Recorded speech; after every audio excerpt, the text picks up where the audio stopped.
السلام عليكم ورحمة الله وبركاته. ازيكم حبايبي؟ عاملين ايه؟ يا رب تكونوا بخير. معكم قناة شيكالاستيك. هنقدم مع بعض النهاردة شاورما سوري. زي ما انتوا شايفين شاورما لحمة، حاجة طعمها جميل ومعمولة في البيت وانتي بتكوني مطمنة منها. معانا المكونات: كيلو الا ربع لحمة، شرايح شاورما.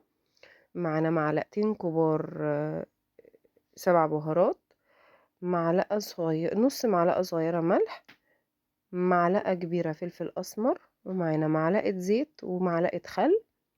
بنقلبهم كويس قوي وبنشيلها شوية في التلاجة. كل ما تقعد أكتر كل ما تكون طعمها أحلى. اللحمة ديت أنا بروح للجزار وبقول له أنا عايزة شاورما. دي بتبقى من حتة البوفتيك، بيقطعها لي شرايح زي ما انتوا شايفين كده، وبعملها شاورما.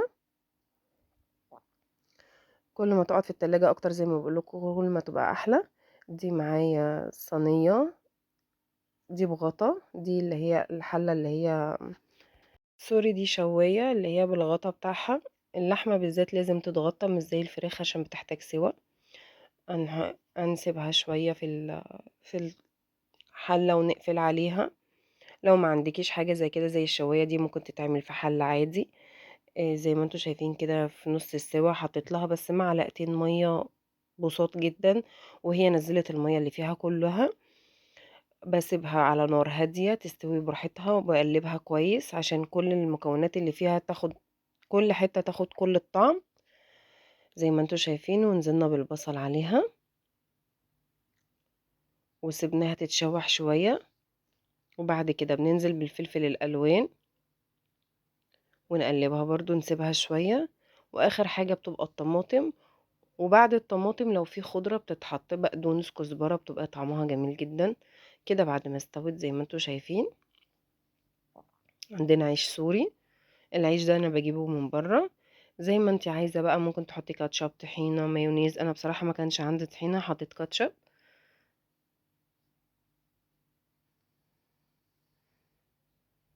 تحطي المقدار اللي انت عايزاه، ونتني العيش زي ما انتوا شايفين كده معايا، وبنلف رول.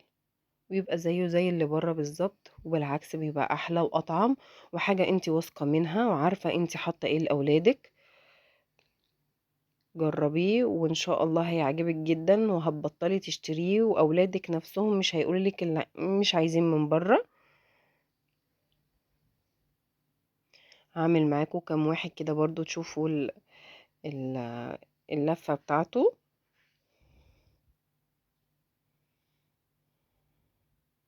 زي ما انتوا شايفين معايا. لو وصلت للحظة دي، لايك وشير وسبسكرايب للقناة وتفعيل الجرس عشان يوصلكوا كل جديد.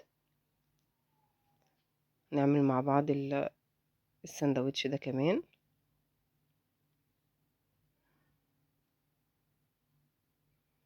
هنلفه مع بعضينا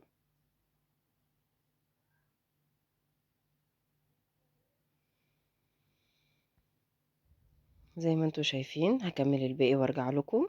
كده كملت الباقي، شغلتها على طاسة جريل. زي ما انتوا شايفين طالع معايا الطعم تحفة، والشكل احلى من اللي بره بكتير، ومعاه شوية شيبسي. وعملت معاه التومية كنا عاملينها مع بعض، وشوية مخلل، وبألف هنا وشفا. والسلام عليكم ورحمة الله وبركاته.